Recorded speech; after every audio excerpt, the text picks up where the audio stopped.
Welcome to Lead Like a Girl, where we are empowering everyday women through our stories. I'm your host, Jessica Smith, and I began this journey by sharing my life story.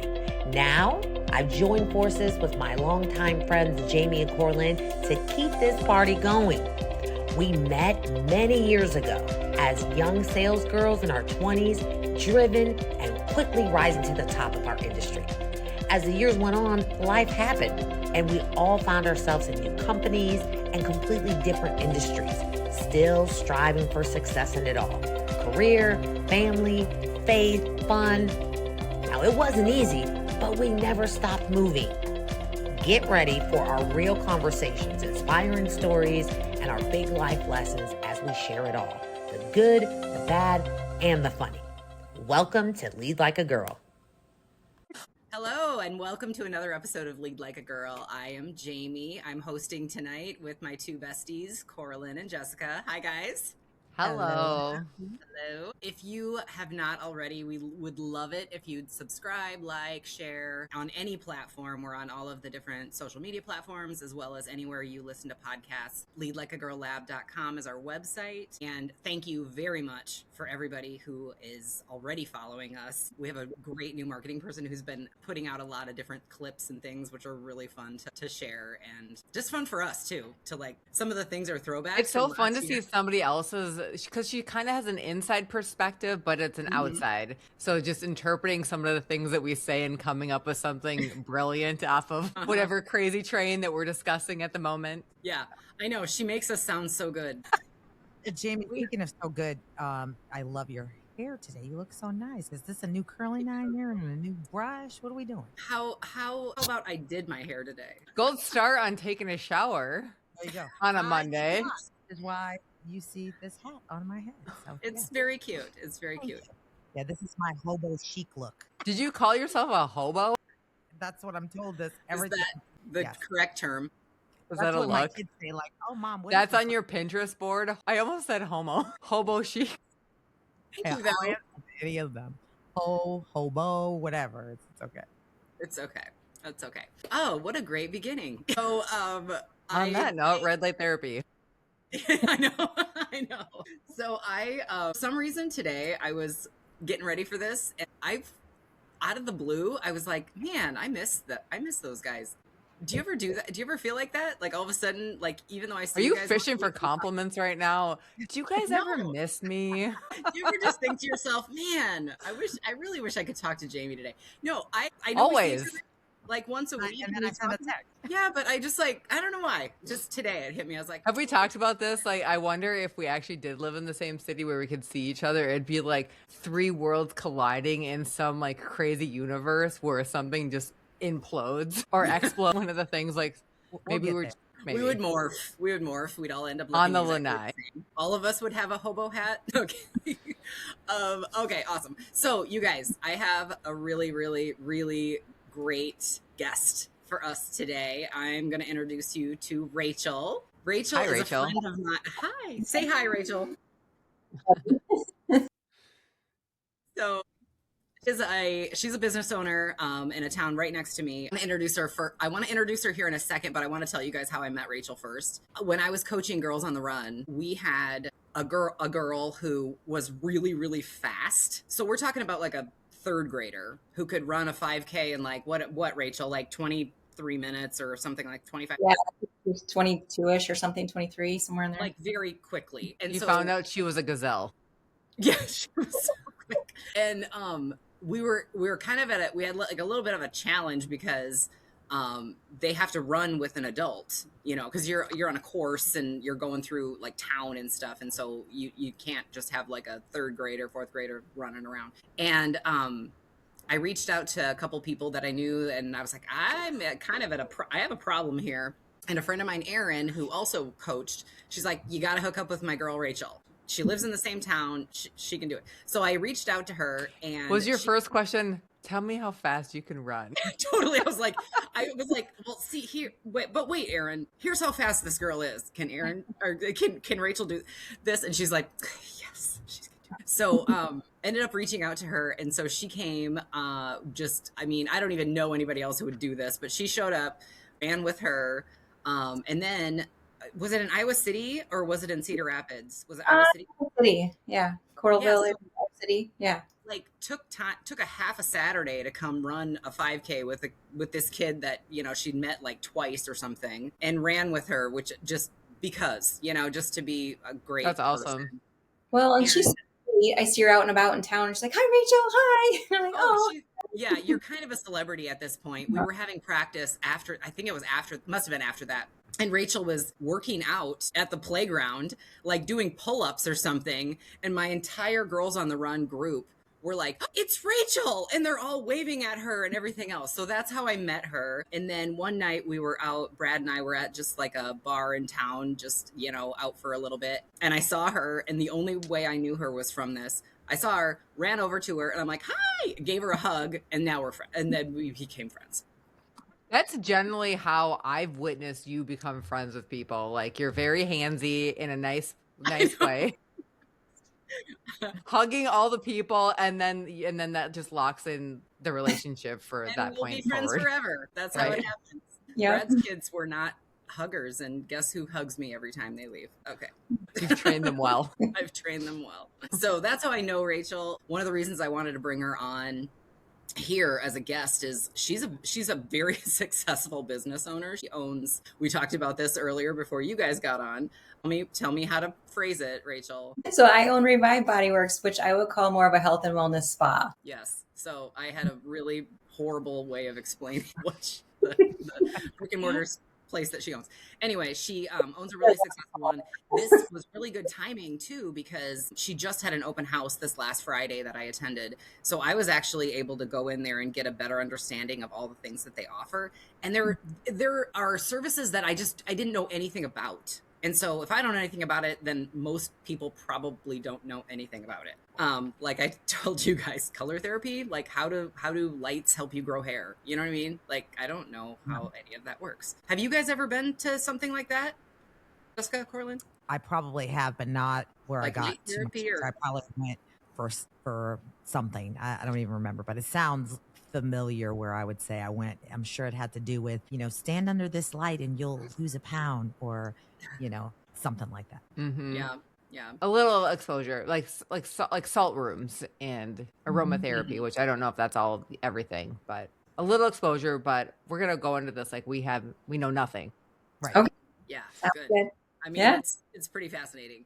So before we do anything else, I want to start with a little bit of an icebreaker, because I was thinking, like, most people have probably gotten a massage before, or a facial or something like that. So it got me thinking, like, when you've had a crap day or like a crap week or just a stressful time in your life, what do you do? Like, what's your de-stress thing? Like, do you go on a run? Do you go to get a massage? Do you get a mani-pedi? Eat some chocolate, a glass of wine? Like, Such wishful what is thinking, Jamie. That's so cute. You go on a run. So cute. No, for me, I'd probably say I love baths, and I don't do it enough. And I remember buying a house just for the bathtub and then never really used it. So I'd say a good hot bubble bath with a glass of Pinot Grigio is my go-to de-stressor. I like it. I wish I had. Yeah. Thinking back to that one time where I come home crabby. What did I do that one day? Back in 2019 when you were starting to stress out. No, I think I really actually like to go on a walk with a podcast. I think for whatever reason, I feel like listening to something that teaches me something helps me get my mind off whatever it is that I'm focused on, and just taking the time and trying to do something productive is a kind of an anti-de-stressor. I also remember this story. I think I told you guys this before, but I remember one day I was coming home and I could just feel like I was just a little extra, all the things. And I could already hear the noise on the other side of my garage door. There was something happening that was like too much. And I just sat in my car and I shut my eyes, and I actually ended up falling asleep in my car in my garage. Like I literally took a power nap in my car, and I woke up and I was kind of like startled. I didn't know where I was, and I realized, like, oh my gosh, I literally fell asleep. And then I was like refreshed and walked in, and I was all smiles and rainbows and butterflies, and that works too. Right. So we make that a new strategy. We have a rule. The opportunity for a nap presents itself. Garage naps. Yeah. Fine. Hey, it's a thing. Get it. That'll be our new t-shirt. Garage naps. What What about you, Rachel? What's your I would say it depends on what I'm stressed from. So if I am stressed and I am still having like a lot of built up energy, then I would like to go for a run, or I'd like to take my elliptical outside and just be out in the fresh air and the sunshine and burn off some energy. But for example, after this open house this last Friday, it was a complete opposite and rare. It's rare that I sit around, but I was in my house from 10 p.m. on Friday night until 10 a.m. on Sunday. So what is that, 36 hours? And I didn't really do anything. And it was so great. It was like I just wanted to be away from people. I just wanted to like regroup and get some energy back. And so that was exactly what I needed. So it depends on what, like what's going on. I think nothing is a completely sufficient answer. What's interesting to me is I have two grown boys, well, college age-ish, and when they want to de-stress, they disconnect and they don't do anything. So when we're on vacation, I'm like, do you want to go do something? And they're like, we're not on a trip, we're on vacation, Mom. And so like they want to just veg and relax. And I'm like, I need to learn that from you guys, because I feel like I need to be doing something, producing, making, thinking about, reading, learning, talking, growing. Like, okay, you don't need to do it all the time. Yeah. I think it's easier for men. Like, I agree. It comes natural. Yeah. Some of them, yes. sure. Brad, maybe not so much. We went on a 3-mile hike in 11-degree weather this weekend.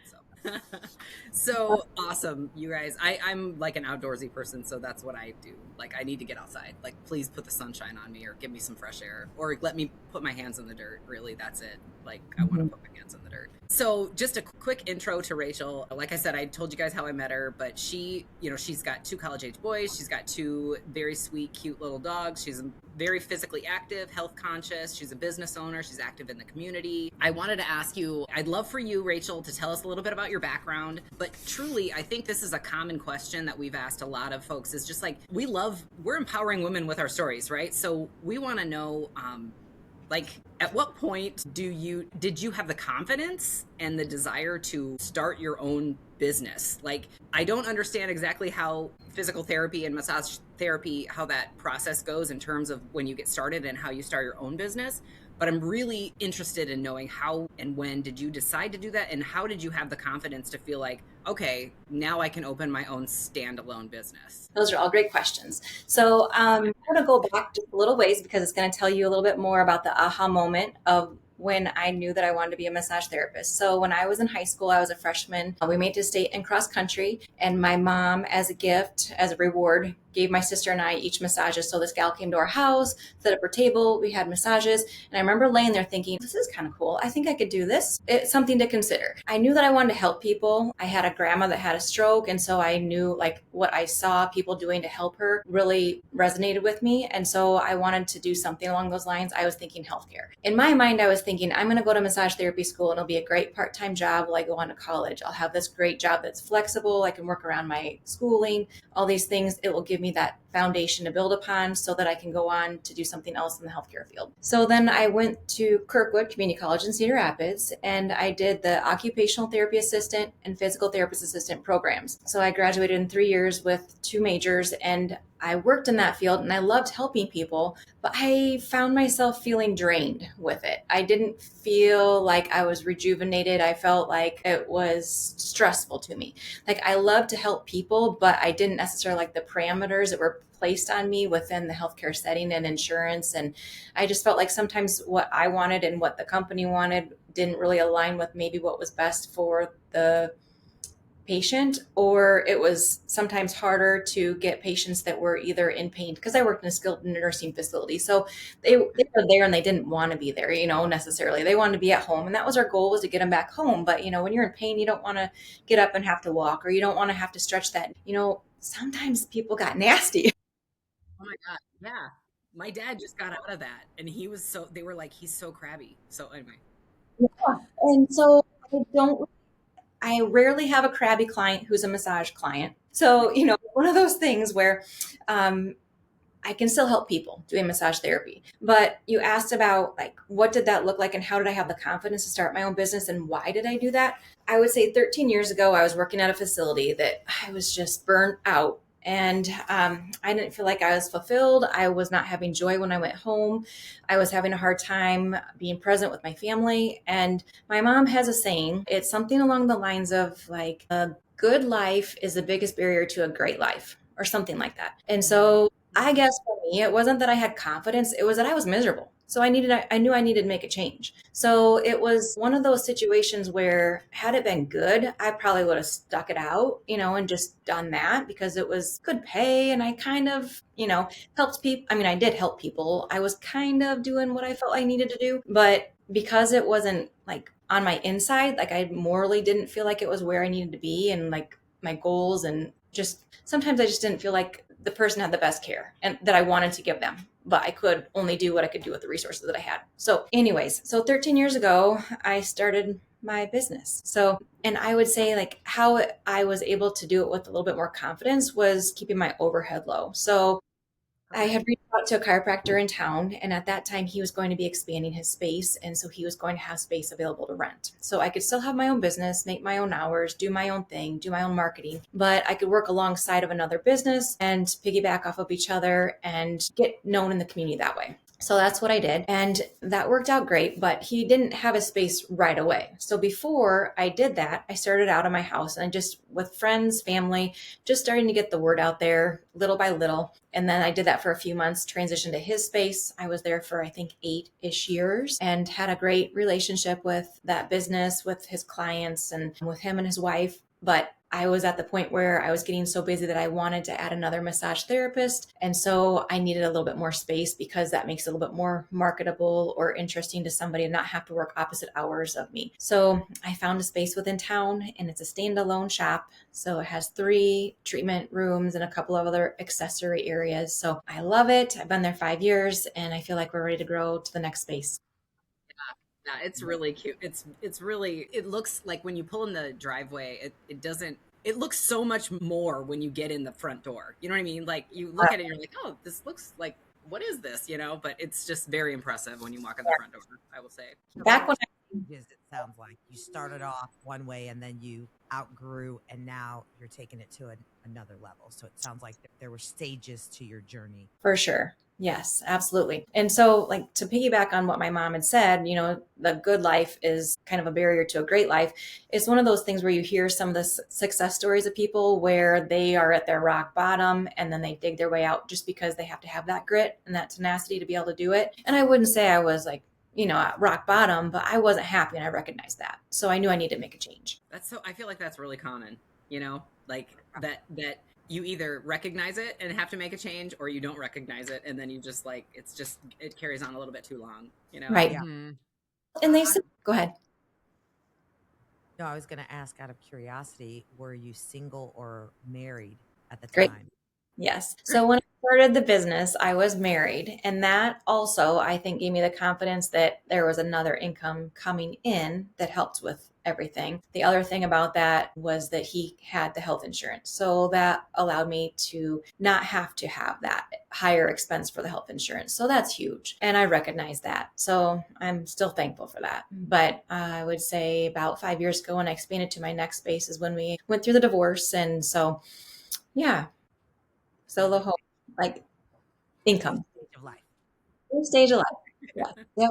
Absolutely. So, what I love about my job is that I get to help active and driven individuals to maintain or improve their health and wellness and their confidence. And so, I mean, how lucky am I to get to be able to do that? I just feel like really blessed. And some of the conversations that you have with clients, it's just great. And it's one of those where one conversation leads to another and you're like, oh, well, you should try this. Or if you want, we have this option. And so there's a lot of different things that people feel comfortable talking about that they might not in other spaces, and they might not have gotten help. So, I mean, a lot of times, like even with massage therapy, and this is kind of going off on a tangent, but say someone comes in and they have low back pain or hip pain. And so they're thinking it's, all in the hip. And then they start talking about other things. And so I start asking questions. I'm like, I know this might be TMI, might make you feel uncomfortable, but like with really tight hips, how are you like as far as having bowel movements? And, and we get into like the pelvic floor and we talk about different things that they wouldn't normally link the two together. So they might be having one situation here, but then it could be related to this. So then I can give them these tips and tricks and,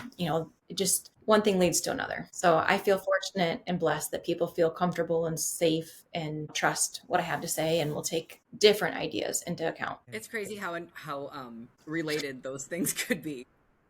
I know. Yeah.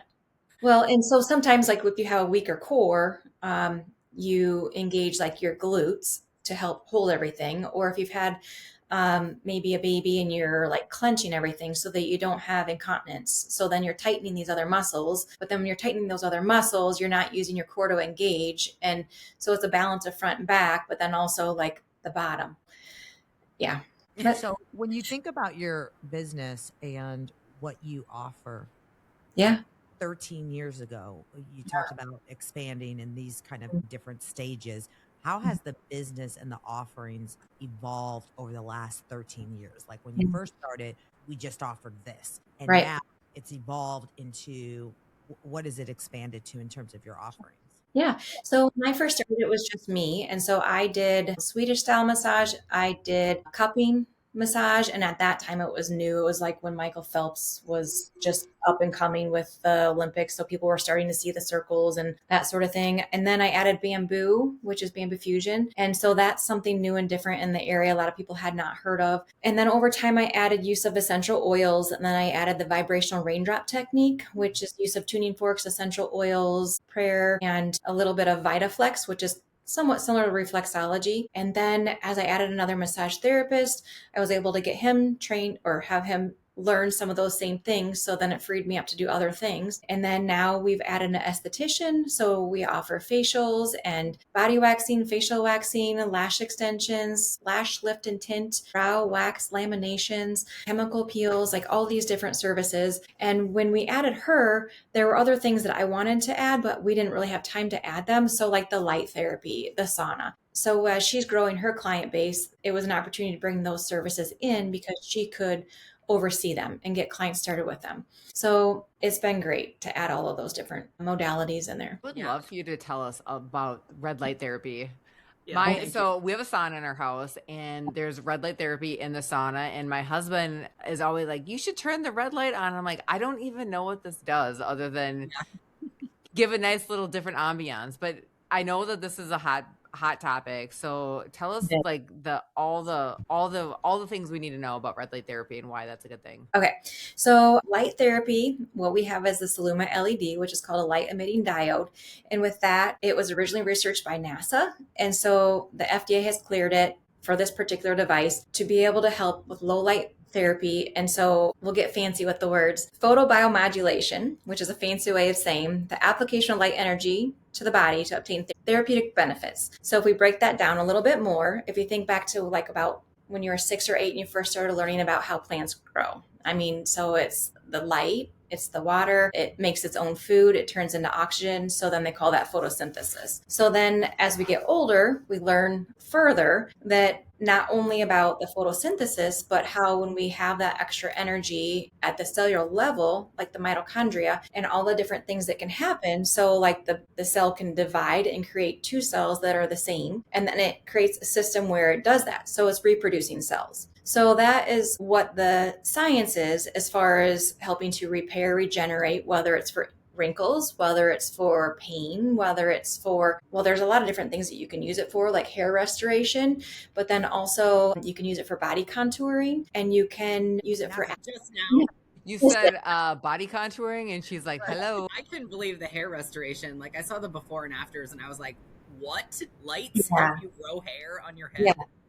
It's crazy. Menopause is like, it's gone. Well, and I think there's a lot of people right now that have that just with some hormonal stuff going on, whether they're, taking some sort of medication to help regulate their insulin levels. And you hear about people that have really thinned out with that. So there's a lot of people that are struggling with that. But if you want to get into more details, so like you said, you have red light therapy. So there's red, there's blue, and there's far infrared. So like our sauna that we have is infrared. That is something that you don't see at all. That penetrates deep in the body, into the muscles, into the tissue, the tendons, and that helps with healing. It helps with regeneration. It helps with soothing the body, inflammation, chronic pain, those types of things. So the far infrared, that's purpose. Now, like red and blue have different purposes as well. So when you think about like acne, you think about blue because blue is more superficial. So that's going to help to kill the acne causing bacteria at the top at the surface. The red is going to penetrate deep. The red is going to be helping you with anti-inflammatory, helping you to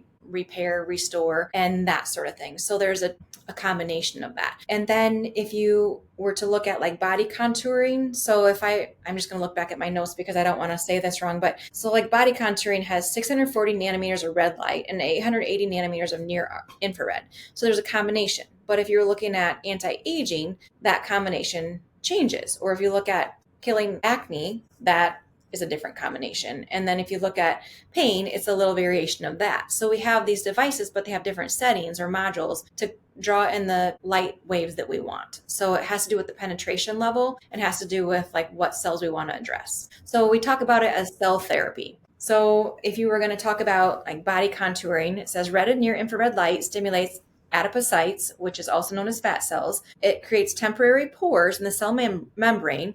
And during the treatment, the fat lipids empty out of the cell into the interstitial fluid of the body, which are then excreted through the body's normal metabolic processes, resulting in a slimmer you. So when people say, well, do you shrink the fat cell? No, I don't think you can ever shrink the fat cell, but you can help get rid of what's in the fat cell. So the idea is to put it into your system, out in the interstitial fluid so that your body can flush it through. It's not like, I guess really, even if you had surgery, like you had plastic surgery and you had a tummy tuck and you had liposuction, you can eliminate that. But if you don't do your part on the other end, it's not going to stay that way. So I think what's important for people to understand is that this doesn't stop people from getting more fat. I mean, you know what I mean? Like more fat absorbed into your cells. So like, it's a two-part process, obviously. So this helps to loosen it up, get it out so that your body can get rid of it. But then obviously you want to be doing other things. Have plenty of water, hydration, good movement, good diet. So all those things pair together. I mean, as much as we'd love to have like a magic pill or a magic light, it's all encompassing. But I feel like it gives you a one-up. And so when I've used it, I felt the difference. It's just a matter of now that it's getting more popular at our office, it's not as available to me to utilize. So I was going to ask that question. I was going to ask the question of when you think about yourself, because I'm thinking if I was the owner of this place, like I would never get any work done. Every time they would ask, where's the owner? Oh, she's in room 6. Oh, she's getting a service. I know. Yeah.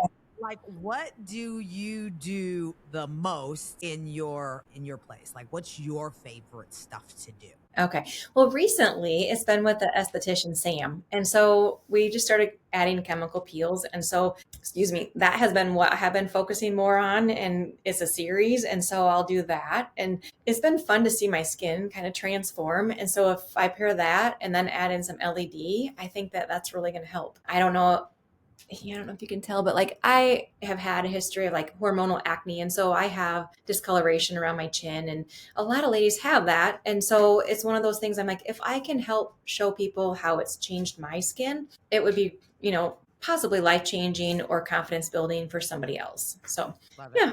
And then so outside of you, one last question, Coralyn, I'll shut up. Outside of you, what your customers, what's that one thing that you just book up all the time with right now? Okay. So I would say it's our customized massage, which is a mix of Swedish bamboo cupping. And we offer essential oils, warm towels, that sort of thing. But I think that the reason that books up is because both Carter and I, we do our intake. We ask them, what is their problematic area? What is their goal for the session? So we customize everything to them.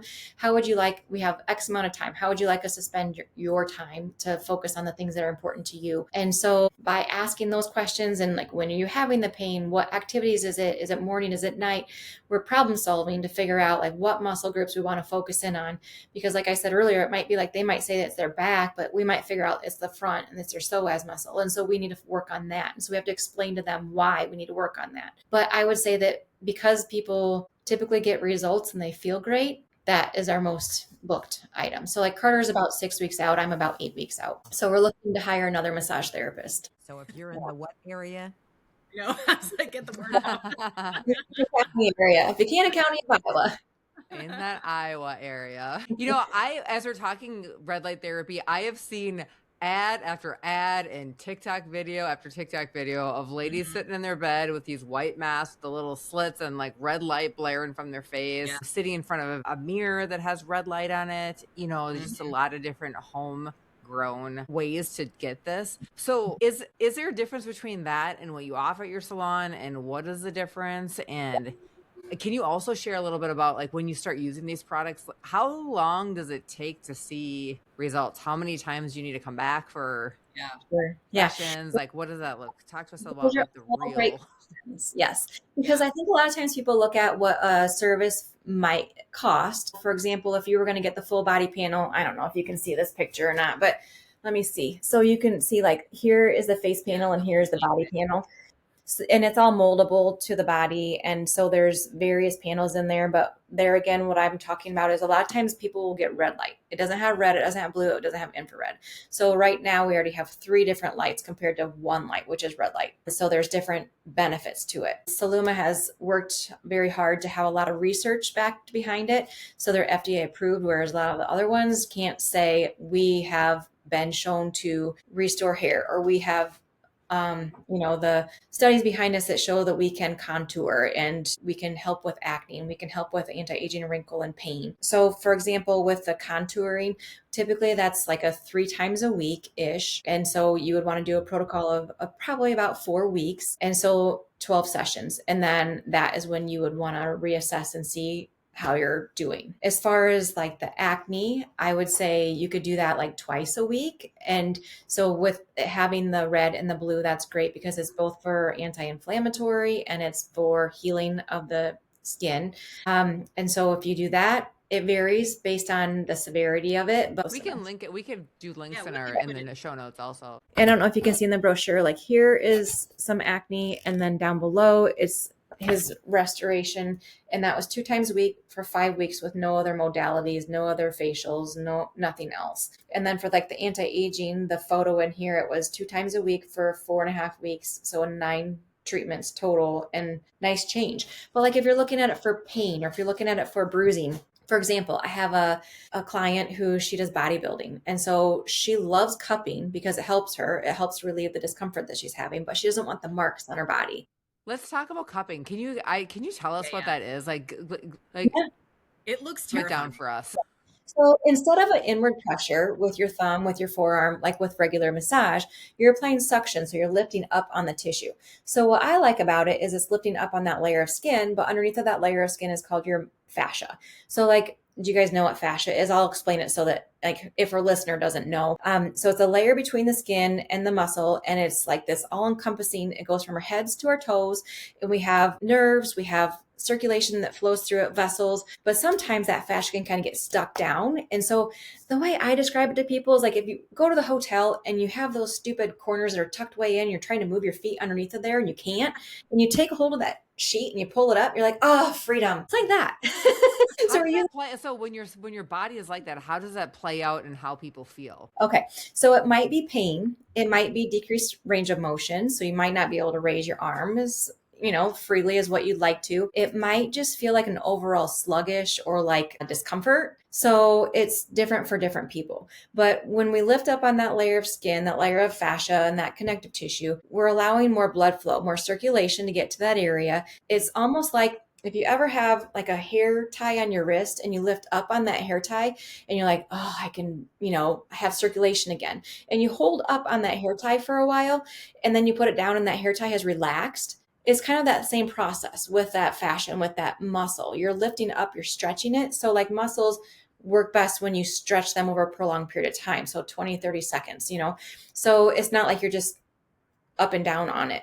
But there are different types of cupping. So I say that and then I think of flash cupping. And so you're like, what the heck is flash cupping? Well, there's a lot of different styles. And so if somebody has really like a lot of sensitivity to touch, they're not tolerating much pressure. What I'll do is I'll grab a cup and I'll do flash cupping. So I should have brought cups for this demo. I have silicone cups that I place on. And so it's kind of like you burp it. So you put it on, you let it up. You put it on, you let it up. And you're moving. And so as you're doing this, it's helping your nervous system to calm down and allow for touch. So it's crazy how you can go over somebody and they're like, oh, that's too much pressure. That's uncomfortable. Okay, let me do a little bit of flash cupping. And I do that. Then I go back and they're like, oh, that's so much better.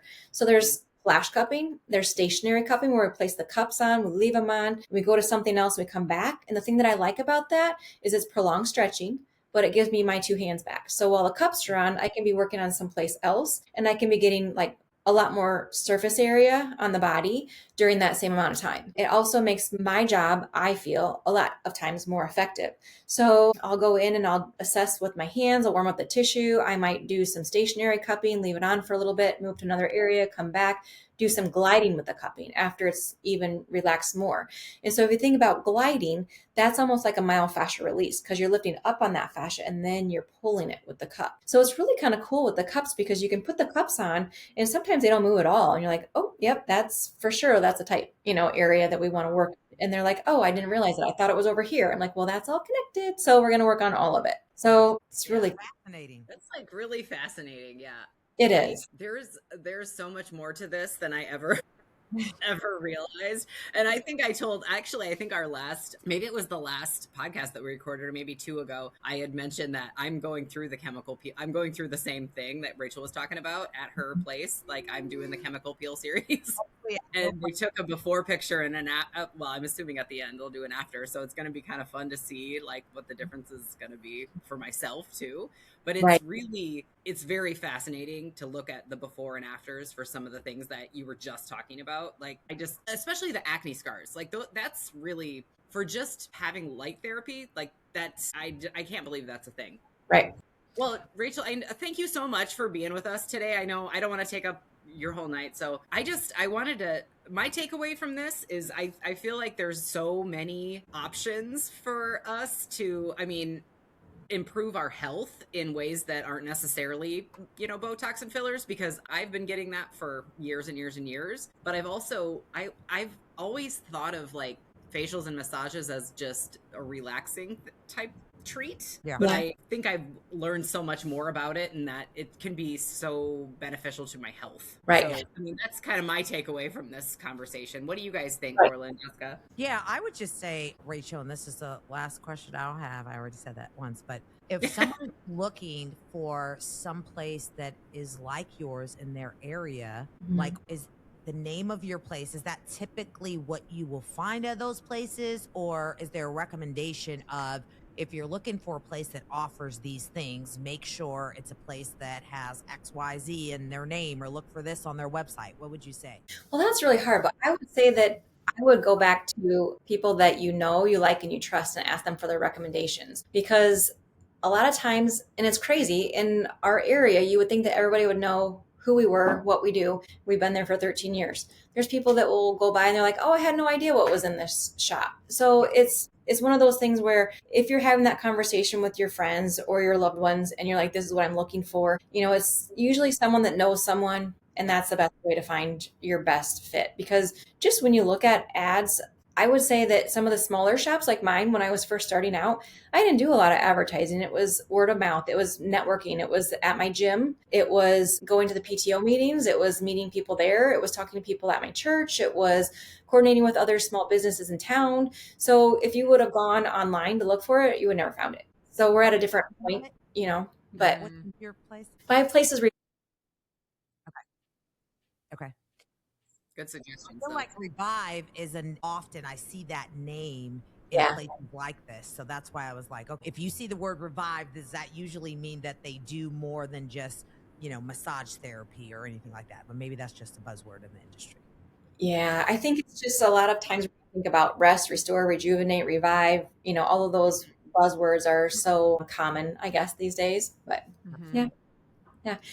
So can I add one last thing, because we were talking about the photos and the cups. And so with the cups, we were talking about how the photo, the gal that does the bodybuilding, and so she didn't want the marks from the cups. So I was like, let's try something different. So we put the cups on. The very first thing, we did the massage on the back, did the cups, and then I had to clean and dry the skin. But then I applied the LED, and we did a photo before, and then we did a photo after. And it was 30 minutes, and you wouldn't believe how much change from the cups discoloration just went 30 minutes for that light therapy to help push everything through. So I didn't get there when we got talking about that, but that's okay. So it's just really cool to see some of these changes.